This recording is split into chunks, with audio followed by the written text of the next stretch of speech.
هناك هذا عبد القادر ابو فاضل هذا راح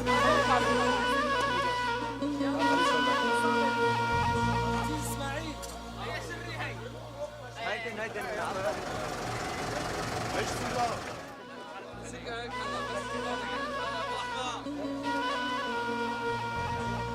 عناصر هون تضل هون. يلا يا شباب خلوا عناصرنا هون. نحن فوق صقور الصحراء. Наш командир отряда Сукур-аль-Сахра ставит нам задачи по уничтожению террористов. И слава Богу, мы всегда побеждаем.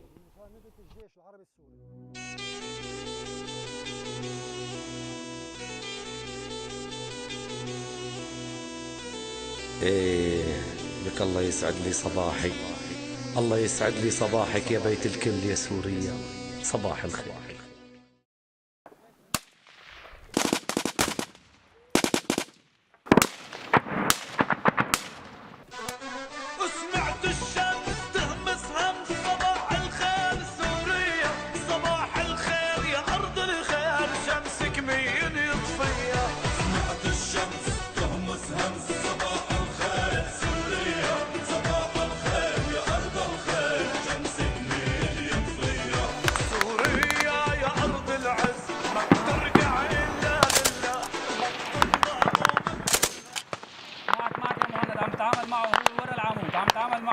قلب واحد والثاني سحب.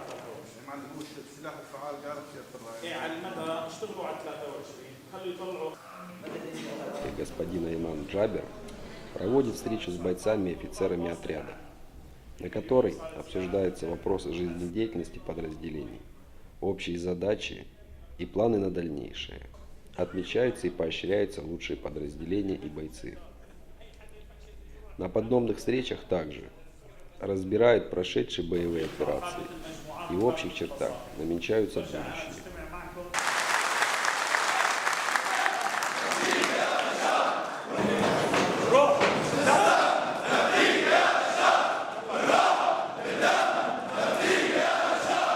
صقور الصحراء تأسست. Отряд Сукур-аль-Сахра был создан практически одновременно с началом войны в Сирии. Первоначальной задачей отряда стала организация охраны нефтяных караванов в связи с тем, что террористы постоянно перекрывали пути снабжения топливом. Поскольку активность бандитов на начальном этапе войны была сосредоточена на внутренних районах Сирии, то под их удары попадал основной путь снабжения нефтью из иракского города Аль-Вали до сирийского города Хомс. Таким образом, отряд Сукур-аль-Сахра не позволял блокировать подвозы ресурсов для работы электростанций городов Алеппо, Дамаск и Латакия, чего, собственно, и добивались террористы. Текущая боевая обстановка и планирование новых операций обсуждается на закрытом совещании командиров подразделений. Здесь принимаются доклады по тактической обстановке и изменениям в зоне ответственности отряда. Обобщаются данные, поступившие от наземной разведки, разведки с воздуха с помощью технических средств и данных, поступивших от смежников. Принимается решение на будущую операцию и распределяются боевые задачи. لا جبل هذا البوشنا كله معنا. هلا خاكي بعتبرينه بسكر.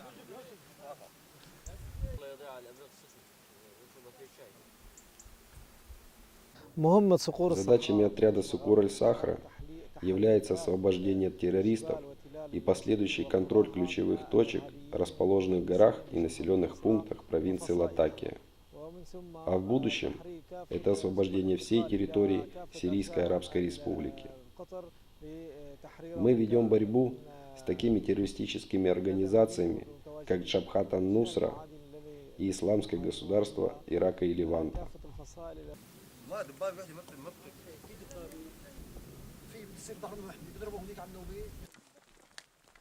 Как мы уже заметили, в структуру отряда Сукур-аль-Сахра входят специалисты по разведке с помощью технических средств. Это несколько групп воздушного наблюдения, которые используют в своей работе беспилотные летательные аппараты, квадрокоптеры. Эти аппараты специально модернизированы для использования в условиях горной и сложно пересеченной местности. При проведении воздушной разведки пилоты, именно так называют в отряде операторов беспилотников, выявляют как места расположения отдельных огневых точек террористов, так и вскрывают систему инженерного оборудования позиций, траншеи, дзоты, склады боеприпасов, укрытия для живой силы и техники. Для более объективного сбора данных о террористах одновременно задействуется несколько пилотов, работающих с различных точек, расположенных вдоль линий соприкосновения с противником.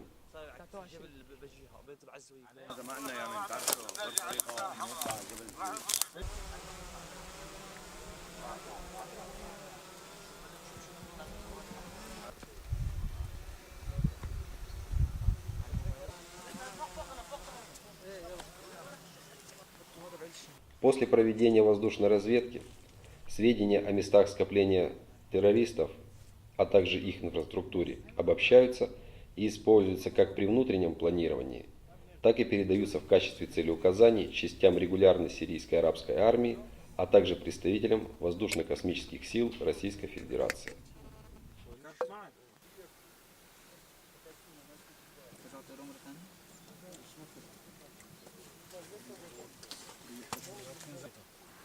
كيف خريطة؟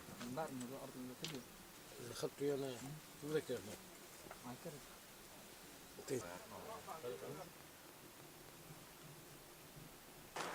نطير بكثافة أشجار كثير هون كثير ما فينا نطير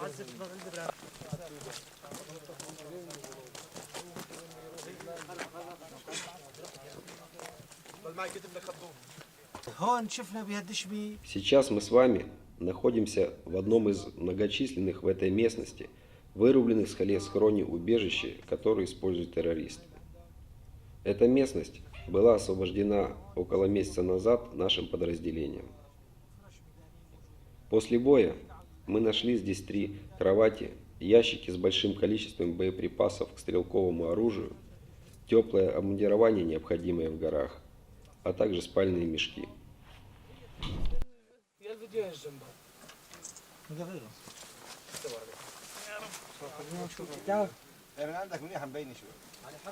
يلا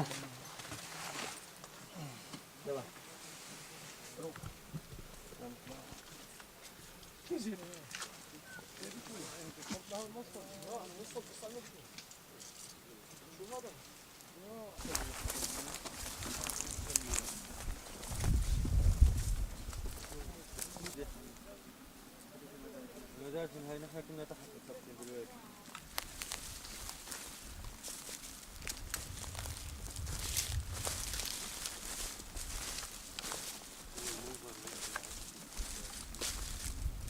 أني أداري لي سماليوت أون أوبايدوت. مثل ما بتعرفوا انتم كنتوا قبل بيوم. Как вы помните, ваша операторская группа приехала к нам в отряд за день до того, как был сбит российский фронтовой бомбардировщик Су-24 и подбит вертолет поисково-спасательной службы. В тот вечер на закрытом совещании командиров мы намечали проведение операции в районе горы Аль-Ноби, которая располагается недалеко от сирийского города Сальма. Там же мы приняли решение о проведении дополнительной воздушной разведки этой местности, на которую пригласили вашу группу. Сама боевая операция должна была состояться через день. О том, что сбит российский самолет, я узнал из новостей по телевизору и сразу же позвонил выяснить о точном месте падения, чтобы отправить туда солдат на помощь летчикам.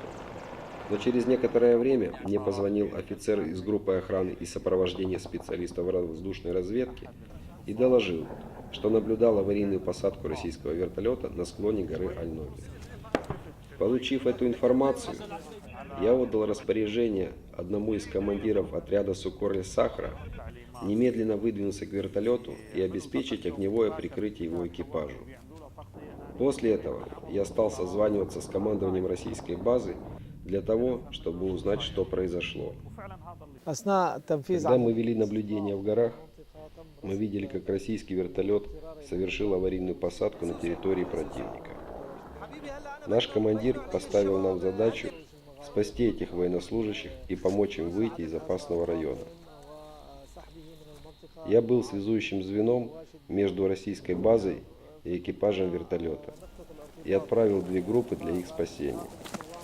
Эти группы вывели русских из опасного района к позициям нашего отряда, пока остальной отряд прикрывал их отход.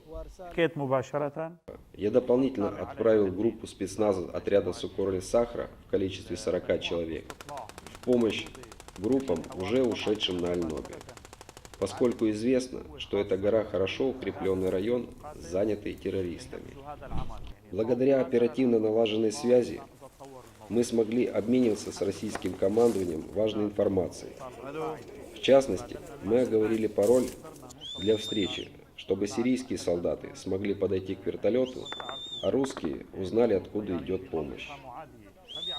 После того, как мы обезопасили русских военных и вывели их из-под огня террористов, мы попытались обеспечить сохранность и самого вертолета, но террористы смогли взорвать его с помощью противотанковой управляемой ракеты с расстояния более чем 4 километра.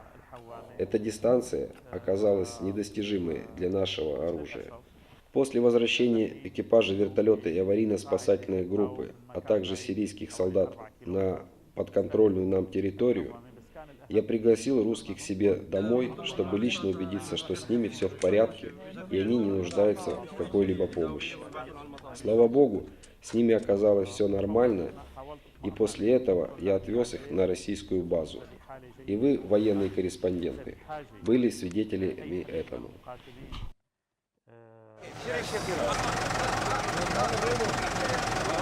Раннее утро 6 декабря 2015 года. Мы находимся на базе отряда сирийского ополчения, именующегося Сукор-Аль-Сахра. Название этого подразделения переводится с арабского как «Орлы пустыни». Сегодняшний и последующие за ним дни навсегда войдут в боевую историю этого отряда. Отряду предстоит передислоцироваться к северу от города Латакия в район горы Аль-Ноби, второй ключевой точки на пути к освобождению сирийского города Сальма, более 3 лет находящимся под контролем запрещенной в Российской Федерации террористической организации Джабхат ан-Нусра.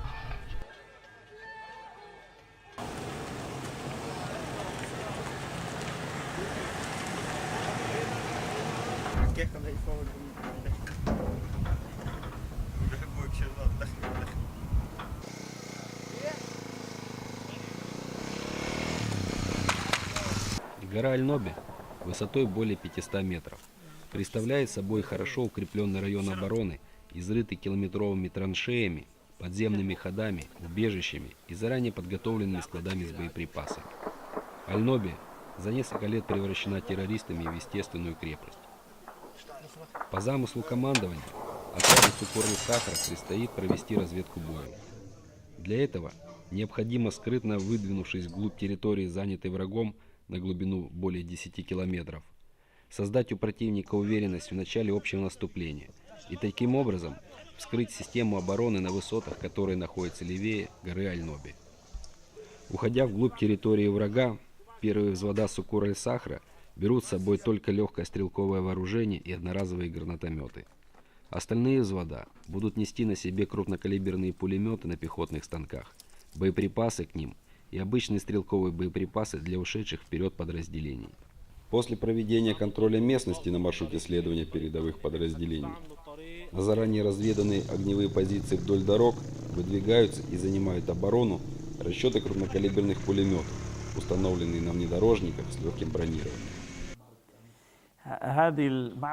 Бой в районе высоты 476 7 декабря был очень важным для нашего отряда.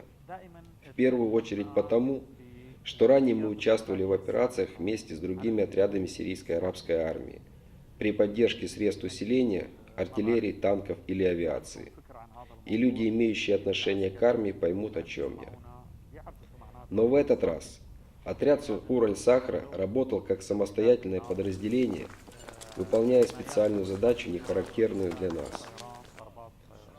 Так, мы скрытно проникли на территорию врага и вступили с ним в ближний бой, выявляя огневые точки противника на глубину порядка 6 километров. Это была очень трудная и опасная задача. Мы провели разведку боем. Мы укрепили свой боевой дух осознанием того, что можем пойти вглубь обороны террористов и вернуться обратно. Офицеры и солдаты отряда хорошо подготовились к выполнению поставленной задачи. Разведка местности проводилась в течение 4 дней, и действовать как спецназ скрытно оказалось самым оптимальным вариантом. Именно без предварительной огневой подготовки, то есть абсолютно неожиданно для врага.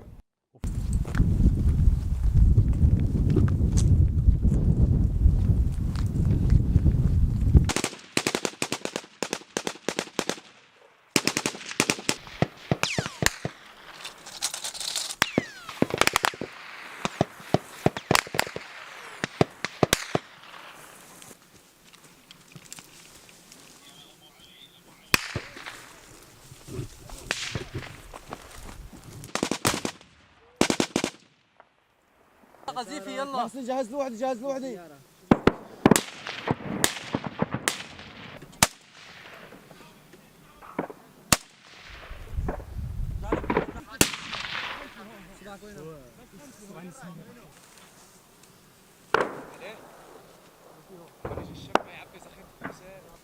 غدا عم نقنص علينا في قنص يا شباب في قناص لازم تقدم شوف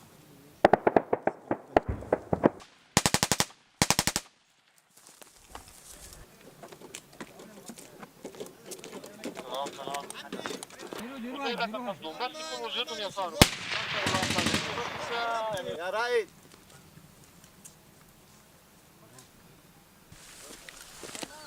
انا في طريق يمين وفي طريق يساري وانا فوقهم. الطريق اللي طالع الطريق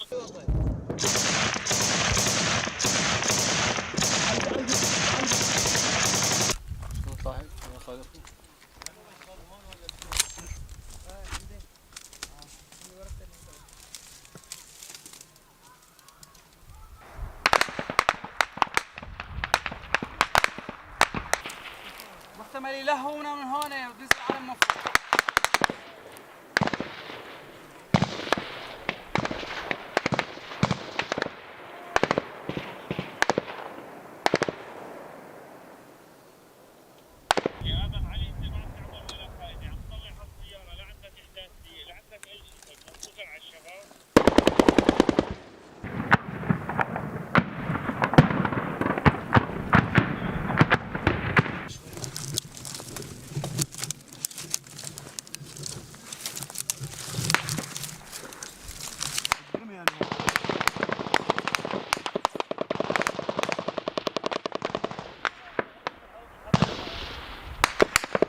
مرومي هذا بس في الا شباب فوق شفناهي على راس التله. من ورا التله. ها؟ الرمي من ورا التله.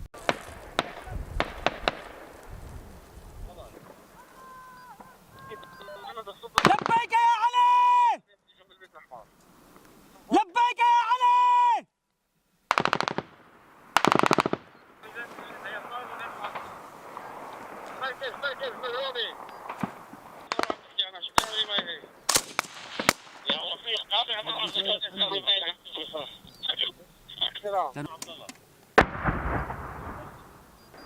العمود محل عند الشباب على الكوع هون.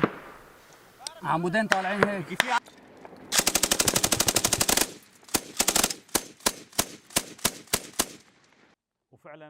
Выполнив поставленные перед нами задачи, мы указали цели для других отрядов сирийской арабской армии и под прикрытием дружественного огня совершили отход и также скрытно вернулись обратно.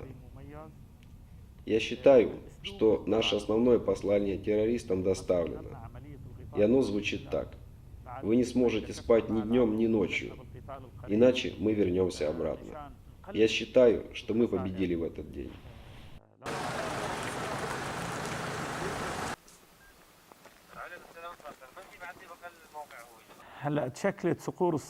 Отряд Сукур-аль-Сахра появился тогда, когда был очень нужен стране, и сейчас мы по-прежнему нужны ей. И, конечно, мы постоянно будем улучшать отряд, накапливать боевой опыт, вооружаться новым оружием и увеличивать количество личного состава. Мы будем продолжать набирать в состав отряда технически грамотных и самых лучших специалистов. Ведь наша основная задача – это борьба с международным терроризмом. Не с небольшими группами бандитов, а самыми большими в мире террористическими организациями, в борьбе с которыми испытывают сложности даже большие страны. Отряд Сукор аль-Сахра будет существовать до тех пор, пока Сирия не будет освобождена полностью. Ведь мы не захватчики. Мы не пошли войной на другие страны, а это они пришли к нам. А мы защищаем свою землю и свой народ Сирии.